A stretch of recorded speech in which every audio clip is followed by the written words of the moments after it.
Assalamualaikum warahmatullahi wabarakatuh.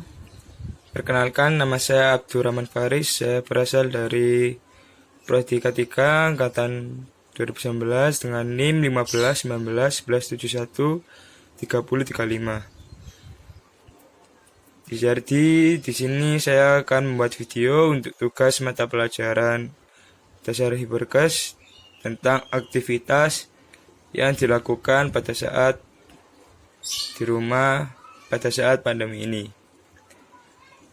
Nah, ini adalah aktivitas kedua saya, di mana saya akan merehousing atau membersihkan kandang tarantula. Jadi, ya si tarantula itu tetap nyaman dan aman di kandangnya tersebut atau enclosure mereka. Nah, karena di sini saya punya lebih dari beberapa hewan, jadi saya membersihkannya sekaligus secara bersamaan. Ini tarantula saya, ini juga, dan ini kalajengking saya. Barusan saja selesai saya rehousing juga, terus saya spray kandangnya biar mereka tetap lembab. Nah, itu dia mereka. Nah, karena saya melakukannya bersama-sama, jadi tidak memakan waktu yang terlalu banyak. Ini yang belum kita rehousing, yaitu enclosure-nya Gromostela pulchripes atau tarantula Chacho golden knee. Nah, mari kita lihat isinya seperti apa. Nah, ini dia.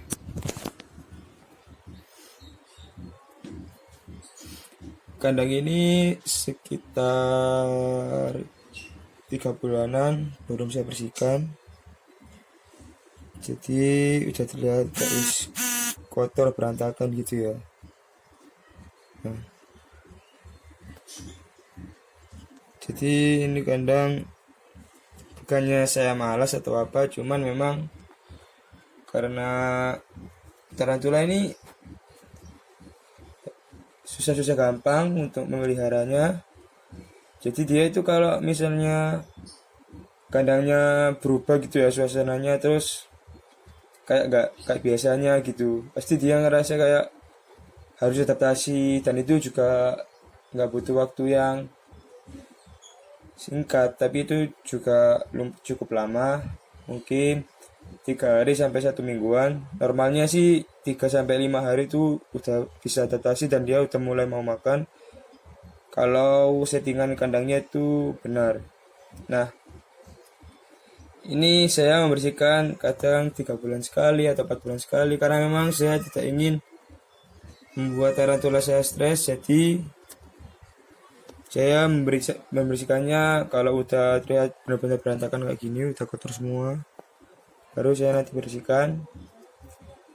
Karena saya juga tidak mau tarantula saya itu harus adaptasi kalau misalnya kandangnya ini saya bersihkan sekitar 1 minggu sekali atau mungkin 2 minggu sekali. Takutnya nanti malah si tarantula itu gampang stres dan tidak mau makan lah. Untuk kegiatan saya ini merehousing tarantula memiliki 4 hazard, yaitu mekanik, biologi, kimia, dan ergonomi.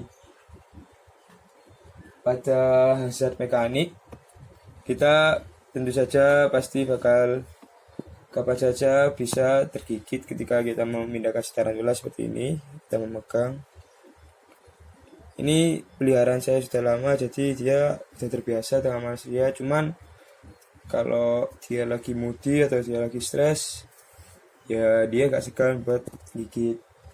Nah, resikonya dari tergigit yaitu dapat menyebabkan luka robek atau ya semacam kayak kena suntikan gitu, bisa berdarah, lalu mengalami pembengkakan di area gigitan.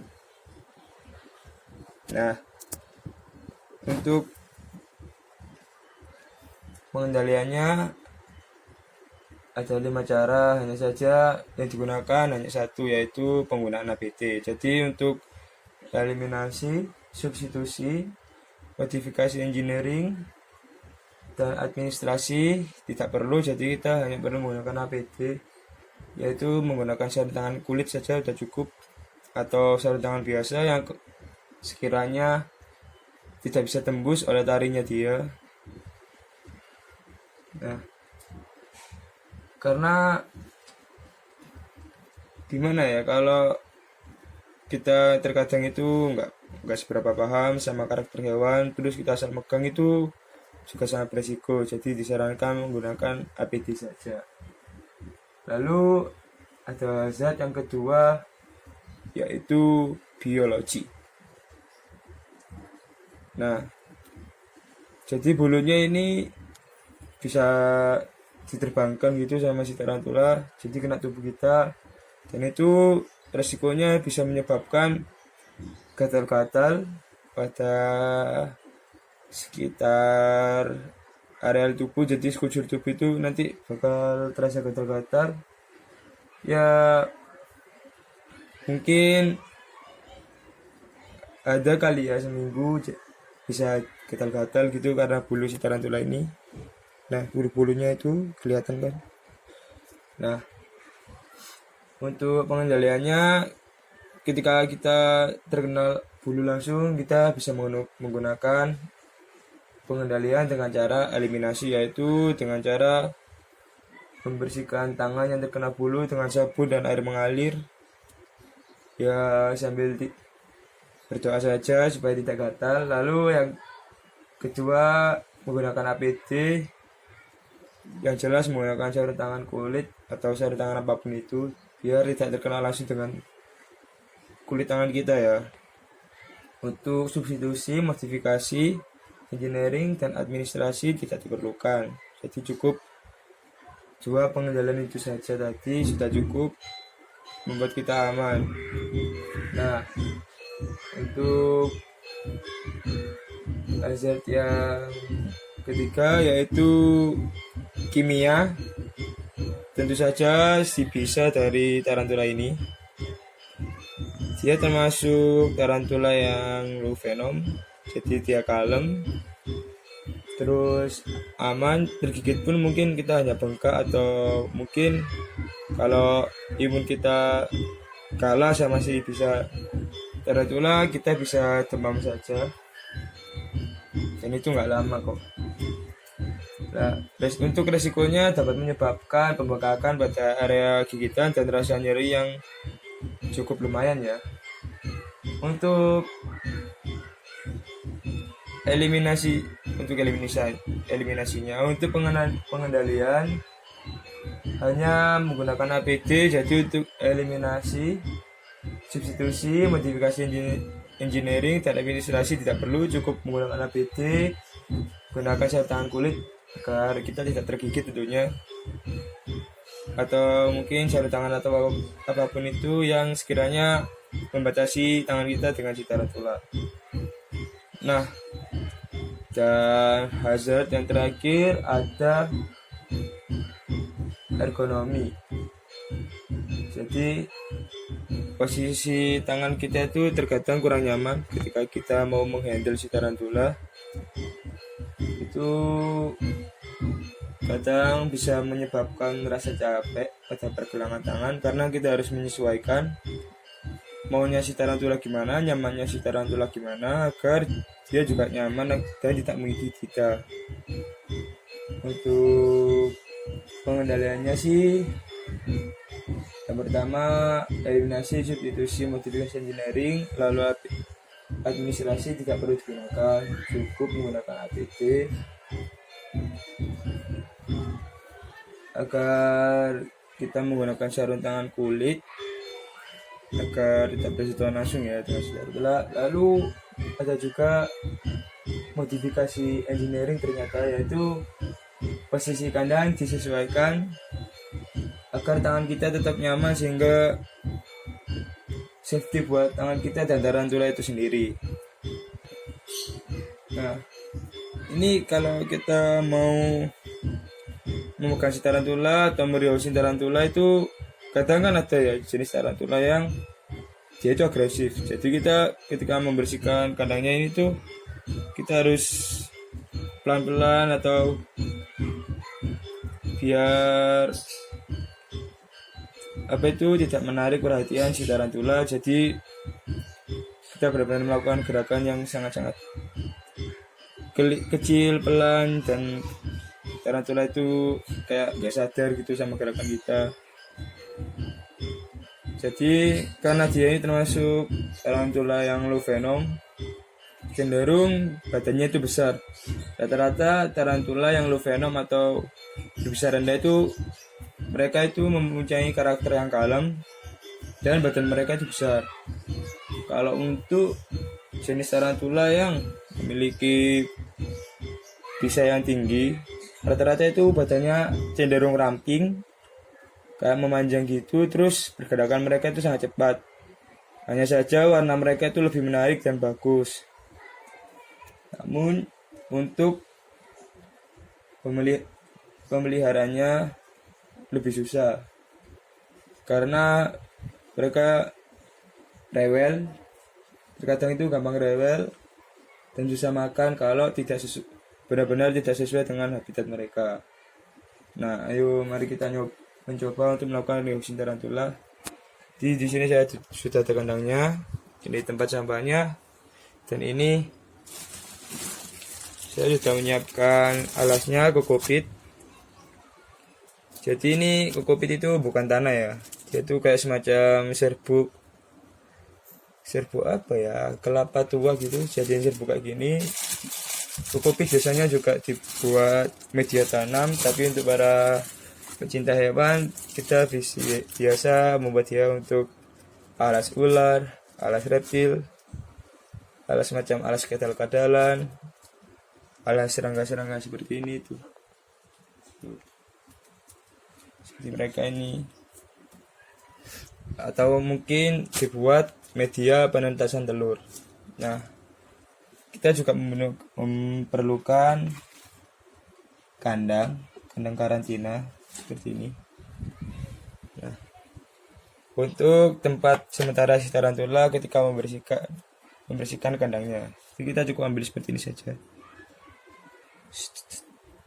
Nah, karena ini termasuk peliharaan lama, jadi sudah biasa ya sama manusia. Nah, ini kita lihat bawahnya, dia memiliki pasang taring yang lumayan.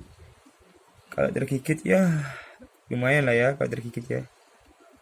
Nah, kita taruh dulu di kandang sini. Nah, lalu kita mulai bersihkan ini. Nah, ini untuk tarantula saya yang besar, kemungkinan jenis kelaminnya itu jantan ya, possible male, jadi seksnya itu possible male. Cuman karena sexing tarantula ini termasuk hal yang susah, jadi belum berani kayak memfikskan atau memastikan kalau dia benar-benar male atau benar-benar jantan. Nah, ini cukup diginin saja. Nah, ini sedikit tips ya. Jadi kalau misalnya membersihkan kandang tarantula itu, kalau bisa itu seperti ada sisa-sisa seperti ini, itu biar kayak baunya nggak hilang. Jadi kayak kokopit yang lama itu masih terasa gitu, masih ada baunya. Jadi si tarantula adaptasinya itu lebih cepat. Nah, baru kita isi dengan kokopit yang baru. Cukup seperti ini saja.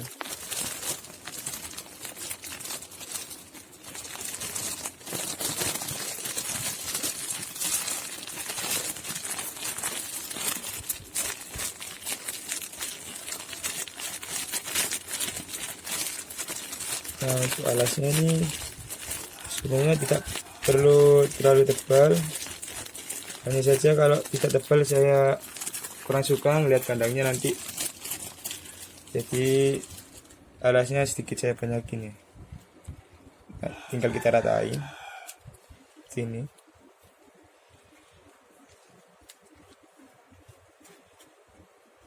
Nah, seperti ini. Semoga nyaman ya si tarantulanya. Sudah selesai. Ini tempat minumnya. kotor juga gak apa-apa ya, gak masalah ya, soalnya si tarantula ini juga bisa menyaring kotorannya sendiri, maksudnya kotoran pada tempat minumnya, jadi gak masalah sih. Nah, tinggal kita kasih air, kita taruh sekitar pojok sini, kita tanam. Nah, tarantulanya kita ambil seperti ini. Sini. Nah, kita taruh di sini. Turun. Bentar.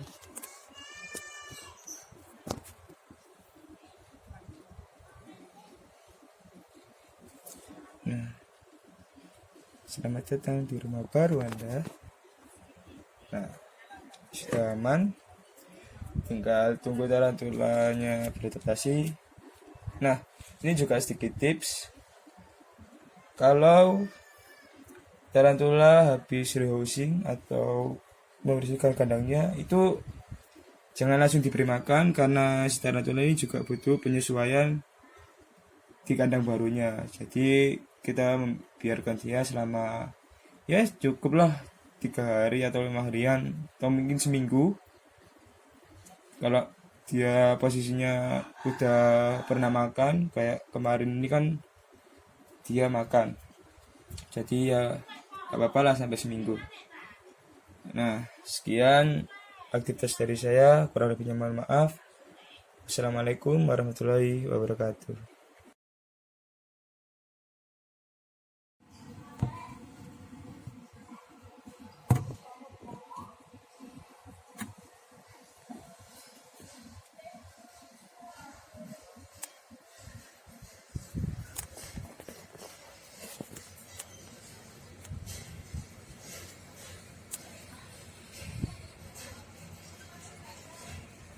Saya akan memulai aktivitas saya, yaitu memandikan ular. Di sini ular saya termasuk jenis ular yang berbisa, yaitu Boiga regularis. Dia termasuk ular yang berbisa menengah dan memiliki sifat atau karakter yang agresif. Nah, untuk memindahkan atau memandikan ular ini seharusnya saya menggunakan APD seperti snake hook dan sarung tangan kulit, tetapi karena saya tidak memiliki satupun APD tersebut, jadi saya hanya akan menggunakan tangan saya dan tongkat yang ada serta pengalaman pribadi saya mengenai ular ya. Jadi di sini saya sudah menyiapkan air hangat untuk memandikan si ular. Saya menggunakan air hangat agar dia tetap merasa nyaman. Baiklah, mari kita coba pindahkan. Ini dia termasuk ular yang pemarah karena memang sifatnya seperti itu. Nah, mari kita pindahkan ke bak mandi yang sudah disediakan.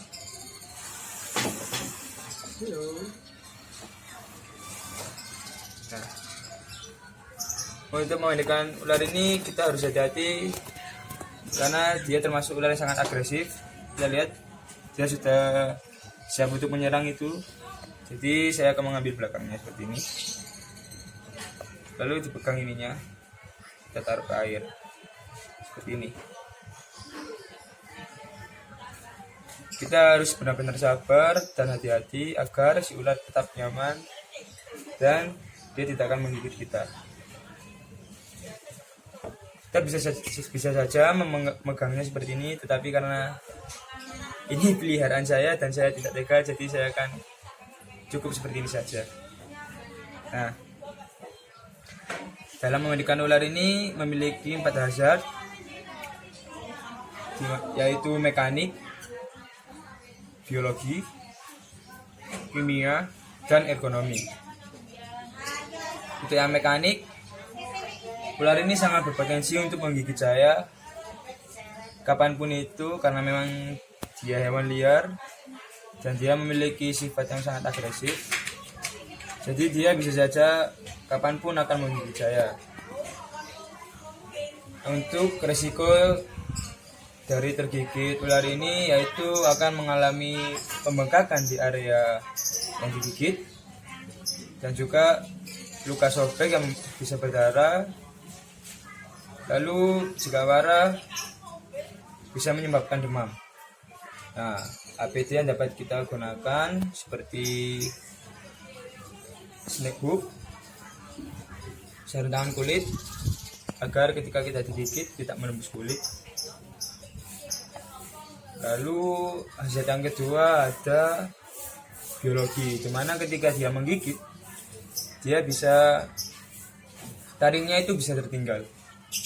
Jadi ketika taring tertinggal bisa menyebabkan pembengkakan pada tempat yang ada taringnya tersebut, dan itu harus segera diambil agar tak menyebabkan infeksi atau apapun itu yang dapat membahayakan kita. Untuk pencegahan kita dapat melakukan, itu dia sudah menggigit saya. Untuk pencegahan kita bisa melakukan eliminasi, yaitu mengambil taring yang ada tempat tersebut, lalu kita bisa menggunakan APD seperti sarung tangan kulit, snake hook, atau kita juga bisa melakukan dengan memegang kepalanya seperti ini. Nah, untuk yang ketiga yaitu hazard kimia, di mana ular ini memiliki bisa yang dapat menyebabkan kita demam dan pembengkakan pada area gigitan. Untuk pencegahannya kita dapat menggunakan APD seperti